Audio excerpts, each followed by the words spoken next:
Hello friends, welcome to my Mousumi kitchen. Mousumi কিচেনে তোমাদের সবাইকে জানাই স্বাগতম। এখন তো রাখি পূর্ণিমা আসছে, তাই ভাবলাম ঘরের পদ্ধতি দিয়ে একটা মিষ্টি তৈরি করি। তাই আমি এখানে বানিয়ে নিলাম বেসনের লাড্ডু। তো দেখে নাও কীভাবে রেসিপিটা বানিয়েছি। 2.3 কাপের মতো নিয়ে নিলাম বেসন, আর এখানে 1.2 কাপের মতন আমি নিয়ে নিলাম চিনি, আর এখানে নিয়ে নিলাম আদা বাটি ঘি, আর 1 চামচ 1.2 স্পুন নুন নিয়ে নিলাম। চিনিগুলিকে আমি গুঁড়া করে নেব। চিনিগুলি গুঁড়া করা হয়ে গিয়েছে, দেখো সুন্দরভাবে গুঁড়া করে নিয়েছি। একটুকু দানা নেই, একদম মিহি করে করেছি।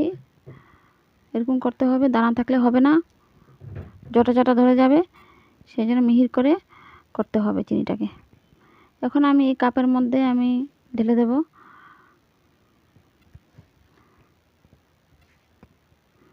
এই যে আমি সুন্দর করে ঢেলে দিলাম, দেখো। এখন আমি এখানে কড়াই বসিয়ে দিলাম। তার আগে দেখে নাও, আমি এখানে সুন্দর সেন্ট আসার জন্য আমি এখানে নিয়ে নিলাম 2-3-4টার মতো এলাচের দানাগুলি আমি ছুটিয়ে নিয়ে নিলাম। এখন আমি কড়াইয়ের মধ্যে দিয়ে দেবো আমি ঘি। আধা বাটির মতো ঘি ছিল, ঘিটা দিয়ে দিলাম। এখন ঘিটাকে গরম করে নেব ভালো করে।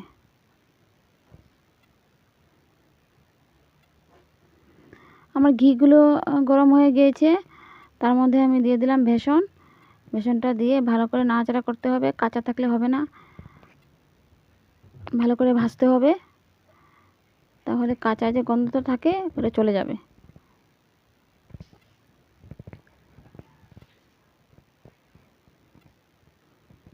সুন্দর করে ভাজা হয়ে গিয়েছে, তার মধ্যে দিয়ে দিলাম আমি গুঁড়ো চিনি।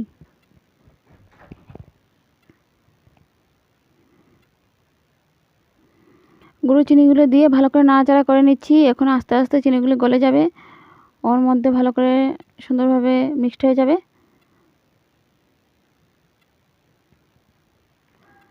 এক চিমটি দিয়ে দিলাম তার মধ্যে নুন, দিয়ে আবার নাড়াচাড়া ভালো করে নিচ্ছি।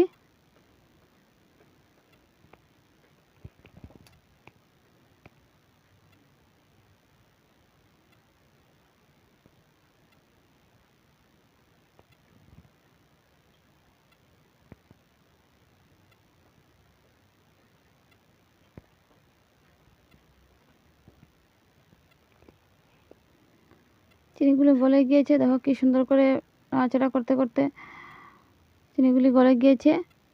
সুন্দর করে নাড়াচাড়া করে নিচ্ছি। এখন এটিকে ভালো করে শুকাতে হবে, না হলে কড়ার মধ্যে লেগে যাবে। এই যে দেখো লেগে যাচ্ছে কড়ার মধ্যে। ভালো করে নাড়াচাড়া করে নিচ্ছি, কন্টিনিউ নাড়াচাড়া করতে হবে, না হলে কড়ার মধ্যে লেগে যাবে। এখানে আমি দিয়ে দিলাম এলাচ।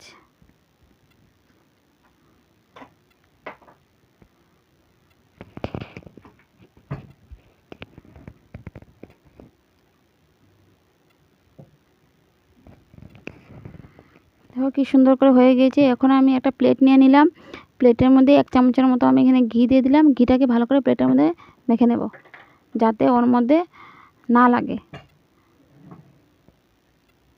এখন এগুলোকে আমি প্লেটের মধ্যে তুলে নেব।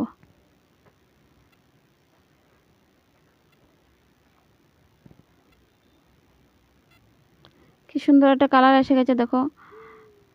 ওর মধ্যে আবারও দিয়ে দিলাম আমি 1.4 স্পুন ঘি দিয়ে দিলাম। 1.4 স্পুন ঘি দিয়ে দিলাম, দিয়ে ভালো করে আমি এটাকে মেখে নিচ্ছি। দেখো খুব গরম, একটু গরম গরমে কষ্ট করে মাখতে হবে, না হলে জটা ধরে যাবে।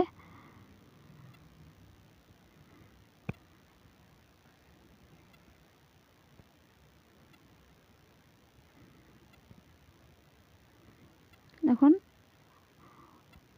অল্প ঠান্ডা হয়ে গিয়েছে, তাই এখন আমি ভালো করে জোড়াটাকে ভেঙে নিচ্ছি। ভেঙে নিয়ে ভালো করে মাখতে হবে, জটাগুলো ভালো করে ভাঙতে হবে, তাই আমি ভালো করে এগুলোকে মেখে নিচ্ছি।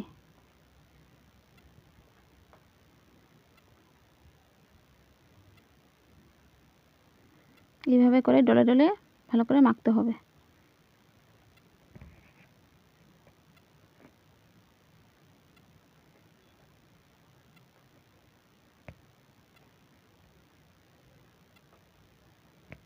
এভাবে বানালে ভীষণ স্বাদ হয়, টেস্ট হয় আর সফটও থাকে।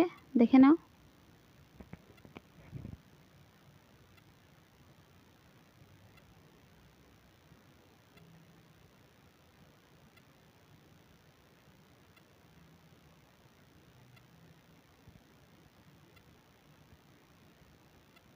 কন্টিনিউ এভাবে করতে থাকবে।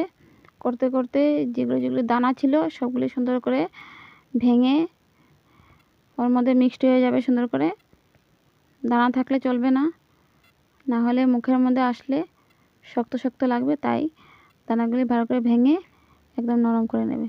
এই যে আমি হাত দিয়ে দেখে নিচ্ছি হচ্ছে কি না।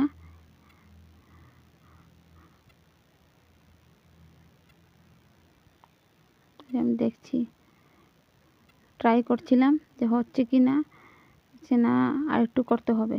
তাই আবার ভেঙে দিলাম, ভেঙে আবারও ভালো করে মেখে নিচ্ছি।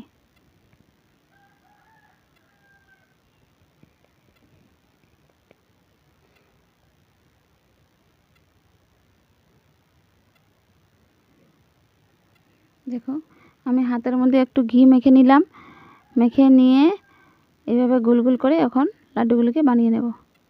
দেখো কি সুন্দর হয়েছে, একটুকু দানা নেই। দেখে নাও।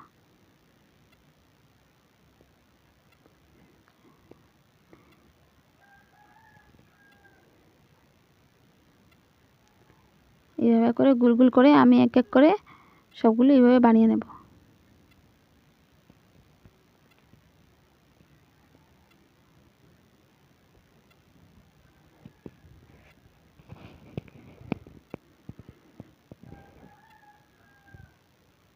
সবগুলো আমি গোল করে নিলাম, কিন্তু একটা ছোট একটা বড় হয়েছে, কিন্তু খেতে ভীষণ ভালো লেগেছে।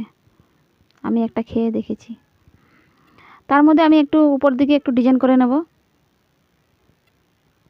যে যেরকমভাবে খেতে ভালোবাসো। ওর মধ্যে আমি এখানে দিয়ে দিলাম একটা করে আমি কাজু বাদাম দিয়ে দিলাম সুন্দরের জন্য।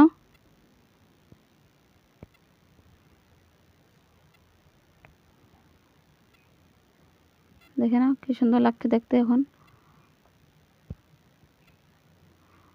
সুন্দর একটা ডিজাইন চলে আসলো। কাজু কিশমিশ সবার যার যা পছন্দ মতন দিতে পারো, এভাবে তুমি সাজিয়ে নিতে পারো। দেখো কি সুন্দর হয়ে গেছে। তাহলে রাখি বন্ধনের জন্য একটা সুন্দর একটা মিষ্টি তৈরি হয়ে গেল। ঘরে একবার ট্রাই করে দেখো, ভীষণ ভালো লাগে খেতে, সবাই ভালোবাসে এই লাড্ডুটা খেতে। আমার ভিডিওগুলো যদি তোমাদের সবার ভালো লেগে থাকে তাহলে আমার চ্যানেলটাকে সাবস্ক্রাইব করে দিও। আজকের জন্য বিদায় নিচ্ছি। Thank you, by.